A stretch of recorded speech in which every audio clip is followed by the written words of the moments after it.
Atomic structure. जब starting में ये थ्योरी आई थी कि atom is the smallest particle of, लेकिन बाद में वो खंडित हो गई। लेकिन ज्योतिष के सूत्र कभी खंडित होते। एटम उसके बाद 3 पार्ट्स में बटा गया, न्यूट्रॉन, प्रोटॉन एंड इलेक्ट्रॉन्स। वो भी खंडित हो गया, बाद में आइसोटॉप्स वगैरह आ गए। कहने का अर्थ है साइंस में फिर भी परत दर परत खुलती रहती है, लेकिन ज्योतिष में जो सूत्र प्रतिपादित किए गए थे आज से सदियों पहले वो आज भी वही हैं, सटीक हैं, प्रमाणित हैं और रचनात्मक प्रैक्टिकली कार्य करते हैं। सिर्फ अफसोस इस बात का है कि उन विषयों को, उस गूढ़ता को, उस मैथमेटिक्स को समझने वाले आज की पीढ़ी में चुनिंदा एस्ट्रोलॉजर्स हैं।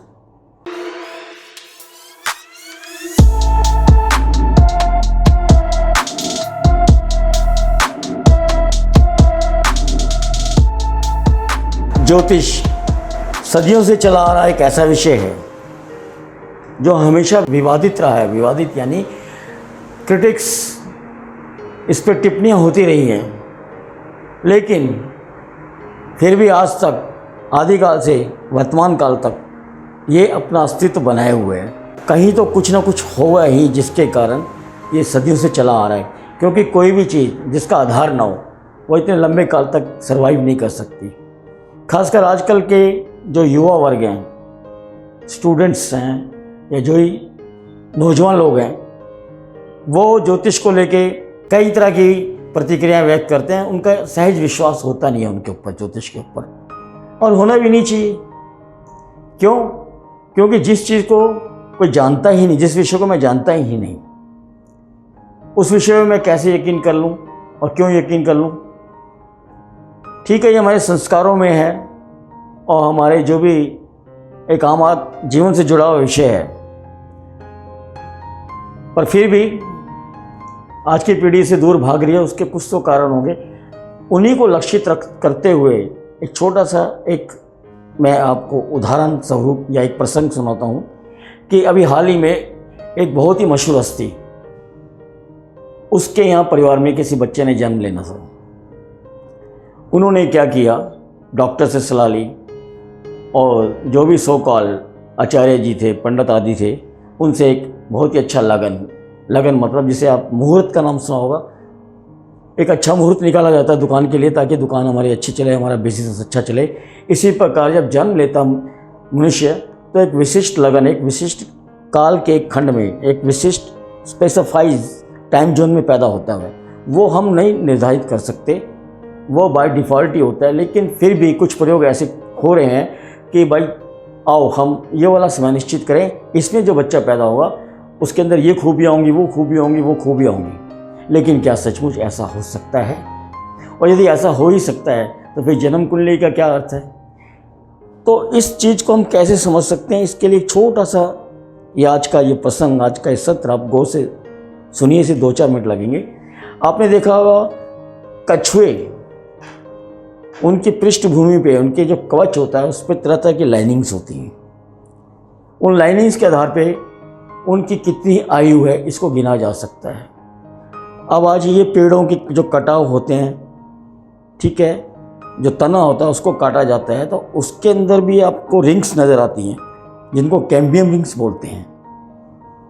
इन कैम्बियम रिंग्स से वो वृक्ष कितना साल पुराना है इसको ज्ञात किया जा सकता है, और फलाना साल में कैसा मौसम था, इवन मतलब जलवायु का अध्ययन भी किया जा सकता है कि उस दौरान फलाना सन में मौसम कैसा था, कैसा नहीं था।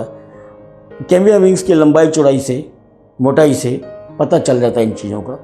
सिमिलरली हमारे जीवन में भी कुछ ऐसे हैं चक्र हैं ग्रहों के, जिनके आधार जो हमारे शरीर में कहीं अंकित होते हैं। उदाहरण स्वरूप हमारे अंगूठे के ऊपर, इस अंगूठे के ऊपर आपकी जन्म कुंडली, आपका जन्म काल, यानी कि जब आप पैदा होते हैं, जिस जगह पैदा होते हैं और जिस समय पे पैदा होते हैं, उसका अंकन होता है। इसकी आप छाप ले लीजिए, उससे अपना लगन निकाला जा सकता है। आप बच्चे पे आ जाइए, जो पैदा किया जा रहा है कृत्रिम जन्म समय निश्चित करके। आप बड़े हैरान होंगे कि उन्होंने पता नहीं क्या कोशिश करी, क्या कोशिश नहीं करी, लेकिन जो बच्चा पैदा हुआ उसके अंगूठे की छाप लेके अगर आप उसका लगन विश्लेषण करते हैं, हमारे नाड़ी शास्त्रियों के पास है, जो सदियों से चली आ रही परंपरा, वो सूत्र अपने किसी को नहीं देते। हमारी संस्था ने कुछ प्रयोग किए थे, काफ़ी साल रिसर्च करी, हम अंगूठे के हिसाब से आराम से लगन निकाल सकते हैं, आपको भी लगन निकालना सिखा सकते हैं। खैर वो एक अलग विषय है, उस पर कभी बात करेंगे। तो वो अगर उस बच्चे का अंगूठा लेके अगर आप लगन निकालते हैं तो आप हैरान हो जाएंगे कि वो अंगूठे से जो लगन निकला है और जो बच्चा पैदा हो उस जन्म समय की अगर जन्म कुंडली बनाई जाए वो दोनों सेम होते हैं। इसका अर्थ दो तरह के निकलते हैं। एक तो निश्चित प्रक्रिया है, एक प्राकृतिक प्रक्रिया है। जिस तरह कछुओं के पृष्ठभूमि पे या कैम्बियम रिंग्स, पेड़ों के जो तने काटे जाते हैं उनके जो कैम्बियम रिंग्स हैं उसमें पता चलता है कि हाँ ये एक प्राकृतिक क्रिया किसी चीज़ का आकलन करने का, एनालाइज करने का तरीका है, प्रकृति द्वारा निर्धारित है। इसी प्रकार हमारे अंगूठे के ऊपर भी जन्म कुंडली का चित्रण किया जा सकता है। तो इस प्रकार के जो भी प्रयोग किए जाते हैं ये सिवाय ज्योतिष, जो हमारा भारतीय मूल ज्योतिष है, नाड़ी ज्योतिष है, उसको कलंकित करने के प्रयास मात्र हैं। हम तरह तरह की बातें करें, ये भारतीय नहीं है, भारतीय नहीं, ये भी भारतीय परंपरा नहीं है, ये भी कोई प्राकृतिक प्रक्रिया नहीं है। आजकल वो चल रहा है, लॉकडाउन चल रहा है बिकॉज ऑफ कोरोना। इसमें हुआ क्या, प्रकृति तो सुधर गई, यानी कि सब कुछ सुंदर हो गया, गंगा जल भी पवित्र हो गई, सब कुछ हो गया, लेकिन हमारी विचारधाराएं दूषित है और दूषित रही, जिसके कारण चाह कर भी हम कोरोना कंट्रोल नहीं कर सके। ऐसे ही कुछ वायरसेस हमारे हर समाज में है। ज्योतिष में भी ऐसे वायरसेस हैं जिनके आधार पे वो ये गणना करते हैं, हम ये बच्चा फलाना पैदा होगा, फलाना पैदा होगा, फलाना पैदा होगा, जबकि जो पैदा होता है उसके अंगूठे की छाप और जो बच्चा पैदा हुआ उस समय की जन्म कुंडली बनाए दोनों सेम होती हैं।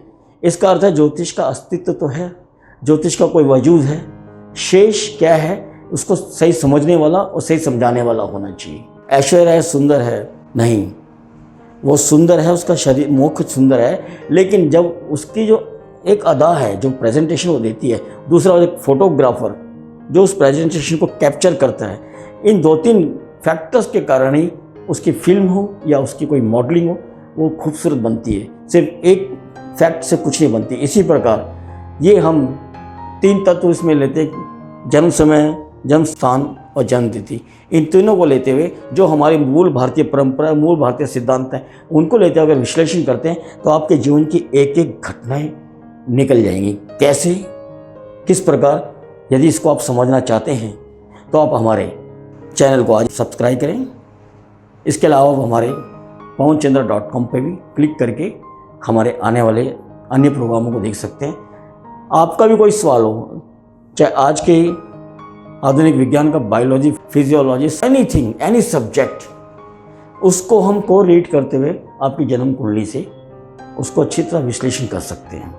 कोई घटना हो, कोई लाइफ की कोई घटना हो, ज्योतिष में जो सूत्र प्रतिपादित किए गए थे आज से सदियों पहले, वो आज भी वही हैं, सटीक हैं, प्रमाणित हैं और रचनात्मक प्रैक्टिकली कार्य करते हैं। सिर्फ अफसोस इस बात का है कि उन विषयों को, उस गूढ़ता को, उस मैथमेटिक्स को समझने वाले आज की पीढ़ी में चुनिंदा एस्ट्रोलॉजर्स हैं। जो मैं पढ़ूंगा वही तो पढ़ाऊंगा, उनके कारण मैं जो कुछ पढ़ता हूँ वही दुनिया को बताता हूँ। तो इसमें दोष ज्योतिष का नहीं है, दोष उस विचारधारा का है, उस स्कूल का है जो खुद भी आधे अधूरे हैं और उन्होंने जिसको भी पढ़ाया वो भी आधे अधूरे हैं। तो दोस्तों आज का ये जो अंगूठे वाला प्रमाण है, यानी कि जन्म कुंडली एक सत्य होती है, ये ऐसी कोई कोरी कल्पना नहीं है। इसका निर्माण सिर्फ आपके जो 3 डाटा होते हैं, 3 बेसिक फैक्टर, बर्थ डिटेल्स जैसे बोलते हैं, उसको लेके बनाई जाती है। उसमें जो चित्रण उभरता है वही आपके अंगूठे पे होता है। ये पहला प्रमाण है और आज का एपिसोड मुख्यतः इसी पे केंद्रित था। धीरे धीरे हम आपसे आपके विश्वास को ज्योतिष के साथ जोड़ेंगे, इस सत्य के साथ जोड़ेंगे, because it's not simply a science but it's a super science. आने वाले टाइम में, आने वाले सत्रों में आपको समझाया जाएगा किस तरह सुपर साइंस है। तब तक के लिए आपसे विदा लेते हैं। नमस्कार।